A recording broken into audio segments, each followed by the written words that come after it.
Sekuphele unyaka izisebenzi zesitolo kwaMakro zibhekene ngeziqu zamehlo nomqashi, zikhala ngamaholo, izimo ezisebenza ngaphansi kwazo kanye nenkokhelo yokusebenza sekwedlule amahora okusebenza. Also putting a demand to Walmart, to embassy, to us to demand them that workers who are dismissed, currently we've got close to 500 to 600 workers who are dismissed unprocedurally.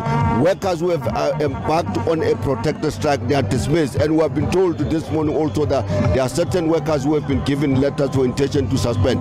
We're asking the Walmart and Makro to reinstate those workers unconditionally. Kwenyunyana inikele ehhovisi lenxusa laseMelika ngelithi inkampani eyengamele iMakro okuyiWalmart ezinze eMelika ishaya indiva imithetho yakuleli.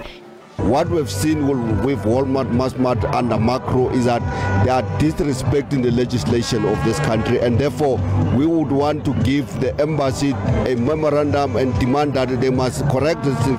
Kwenyunyana isibize umhlangano nongqongqoshe wezohwebo nezimboni kanye nokhomishana wezokuncintisana ukuhlonza indlela eyaphambili.